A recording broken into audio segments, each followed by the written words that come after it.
बिल्कुल थी, सबका एक अलग अलग तरीका होता है गेम खेलने का। मैंने बहुत ही सेफ प्ले बोला, क्योंकि देखो जो इंसान वहाँ पे आपको पसंद नहीं है तो आपके पास ऑप्शन होता है कि आप उसे नॉमिनेट कर सकते हो। उस घर से नॉमिनेशन हर हफ्ते होती है और यहाँ पे तो हफ्ते में 2 बार होती थी। तो मेरे को नॉमिनेशन से मैं बचती थी, क्योंकि लोग मुझे नॉमिनेट इसलिए नहीं करते थे, क्या पता मैंने उनके दिल में जगह बनाई हो और घर में मैं अच्छा कर रही हूँ तभी लोग मुझे नॉमिनेट नहीं करते थे। और नॉमिनेट नहीं हुई तो इसलिए मैं आउट नहीं हुई, इसलिए मैं टॉप 5 में पहुंची। क्या बात है। प्रेस कॉन्फ्रेंस के बाद आप बहुत लो हो गई थी, क्योंकि हमने देखा आप जिस तरीके से बाथरूम में रो रही थी और आप कहीं ना कहीं डिमोटिवेट आप भी हो गई थी और अरमान जी भी हो गए थे, क्योंकि उन्होंने कहा कि मैं नहीं चाहता कि मैं विनर बनूं और तू मुझे नॉमिनेट कर देना। ये लोनेस क्यों? क्योंकि आप लोगों ने कहीं ना कहीं एक्सेप्ट तो कर लिया है कि हमारा रिलेशनशिप है, सब अच्छा है, तो फिर क्यों इतना लो फील किया? देखो, सबसे पहले तो जितने भी लोग हैं मैं सबको ये बोलना चाहती हूँ कि हम तीनों बिल्कुल भी सपोर्ट नहीं करते पॉलीगैमी को। और शादी हो गई है, इसको 7 साल हो गए जब हम लोगों ने शादी की थी। हम लोग सोशल मीडिया पे नहीं थे, चीज़ें हो गई।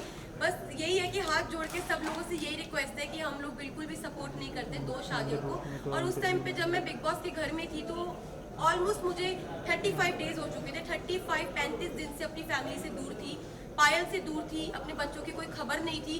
तो अचानक से इतने सारे लोगों ने जो क्वेश्चन पुट करे, हाँ मैं मानती हूँ कि जो चीज़ें हुई वो एक मतलब कि बोलते कि वो एक्सपेक्टेड नहीं था जो चीज़ें हुई, और बहुत ही अलग चीज़ है।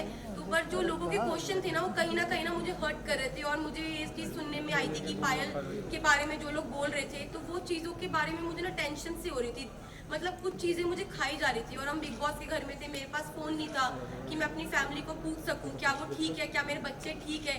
तो बस एक होता है ना कि आप 35 दिन से भरे हुए थे और वो उस दिन जो बातें हुई उस बातों से मुझे तोड़ दिया और मैं इमोशनली ब्रेक डाउन हो गई थी। पर फिर जब मैं रोई और मैंने अपनी जो दिल की बात थी अरमान जी से शेयर करी, फिर मैं थोड़ी सी, मेरा जो दिल है वो हल्का हुआ।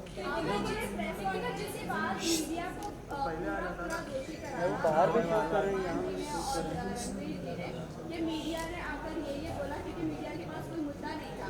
बाहर बैठे बैठे अगर पायल कॉन्ट्रोवर्सी क्रिएट कर रही है खुद ही कि वो डिवोर्स ले लेती है, करेगी ऐसा वैसा, आप लोगों का ये ड्रामा ऐसे, आप लोगों ने ब्लेम ऐसे क्यों किया कि मीडिया की ही गलती है? मीडिया ने ये किया, पायल ने ऐसा नहीं बोला होगा क्या? ये बात हेडलाइन बनाने के लिए पायल कर रही थी सब कुछ? तो देखो, अभी तक मेरे को फ़ोन नहीं मिला है, मैं डायरेक्ट घर से आई हूँ। अभी तक मैंने फ़ोन यूज़ नहीं करा। जिस टाइम मैं घर पे थी तो मुझे जो चीज़ पता चली, क्योंकि देखो मैंने घर में ये चीज़ सुनी नहीं थी, ना मैंने देखी, ना अपनी आंखों से देखी, ना अपने कानों से सुनी कि पायल क्या बोल रही है। तो मेरे को एक कहीं ना कहीं अरमान जी को, रणबीर जी, सबको ये लग रहा था कि हो सकता है कि कोई मेरे को फॉल्स स्टेटमेंट दी हो या कोई बात को घुमाया गया हो। क्योंकि जब तक इंसान अपनी आंखों से नहीं देखता, अपने कानों से नहीं सुनता, वो विश्वास नहीं कर सकता। लेकिन अरमान जी ने पूरे सीजन में एक दूसरे की सुनते हुए लोगों के ऊपर तहमतें भी लगाई और उन्होंने बराबर से जवाब नहीं दिया। वो आपको नहीं लगता है कि वो सही है? अगर लवकेश के बारे में कोई आकर बोल रहा है कि वो चेकआउट कर रहा है तो वो बराबर से उनको ऐसा लग रहा है कि हाँ वो सच बोल रहा है। लेकिन जब हम आकर कोई मीडिया आकर आपको बोल रही है तो वो आपको गलत लग रहा है। वहीं मुनव्वर ने भी आपकी सेम बात बोली, डिवोर्स वाली बात, तब भी आपको नहीं यकीन हुआ?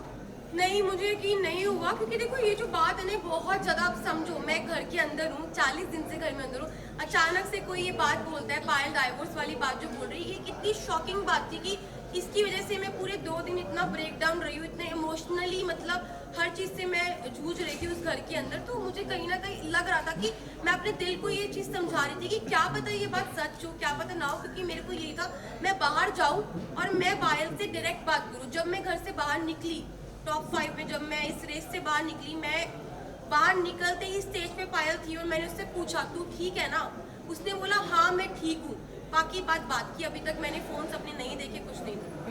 अब मेरा सवाल आपसे है कि जैसे कि पायल प्लीज 1 by 1 प्लीज। पायल कह रही कि डिवोर्स में लेने जा रही है, इसका मतलब पायल ने बिना डिवोर्स लेके आप दोनों ने शादी की, तो इसका मतलब आपकी शादी तो नल एंड वॉइड हो गई है according to the Indian law कि अरमान और जो आपकी शादी है वो असली रियल में शादी है ही नहीं है कानूनी हिसाब से। उस पर आप क्या कहना चाहेंगे? देखो, मैं सबको यही बात बोल रही हूँ, हम लोग पॉलीगैमी को सपोर्ट नहीं कर रहे, जो 2 शादियाँ इसको बिल्कुल भी सपोर्ट नहीं कर रहे। और जो मेरी अरमान जी की शादी है, जब पायल ने रेडी हुई, पायल की मर्जी थी तभी शादी हुई। और Payal as a first wife, legal wife, अगर वो ऑब्जेक्शन उठाती है तो उस चीज़ के लिए मतलब कि हमारी जो लॉ है वो हमें बोल सकती है। और मैं यही बात बोलूँगी कि जो हो गया प्लीज़ वो हो गया, बार बार एक और सवाल है जी। कि अरमान के ऊपर काफी गंभीर एलिगेशन है, 11 ईयर ओल्ड गर्ल का रेप का अक्यूज है, उस पर आप क्या कहना चाहिए? मैं इस पर्सनल चीज़ के बारे में कुछ नहीं बोलना चाहती। आई एम नॉट क्या सपोज आपको टू मालूम था I am not suppose to say क्या पायल ने कराया? तो Payal next question I am not supposed, just a second. I am not supposed to say anything। और भाई मुझे अपनी न्यायपालिका पे पूरा भरोसा है, जो भी वो फैसला उन्होंने किया है वो बिल्कुल ठीक किया होगा।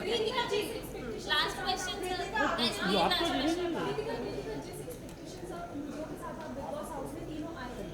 सिचुएशन बहुत ज़्यादा अलग हो चुकी है। आप तीनों के रिलेशन के बारे में भी सवाल पूछ रहे हैं और पायल के स्टेटमेंट की वजह से बहुत सारे क्रॉस होते हैं। आपने अब 2 दिनों में जो सिचुएशन फेस की उसके बाद अब मेंटली प्रिपेयर है, क्योंकि फैमिली से भी बात होगी, पायल से भी बात होगी और आपको अपने जो ब्लॉग्स चैनल के जरिए आपके फैंस आपके सब जी मैं बिल्कुल प्रिपेयर हूँ हर चीज़ के लिए। हम तीनों ने जो हमारा रिश्ता है वो आप लोगों को सभी को पता है और मुझे पता है कि वो इतनी इजीली नहीं टूटेगा। अब मैं बाहर आ गई हूँ, जो भी चीज़ें हैं, जैसी भी चीज़ें, सारी चीज़ें इकट्ठी बैठ के फेस करेंगे। एक सवाल आपके लिए है कि आप थैंक यू। 5 मिनट भी नहीं हुआ।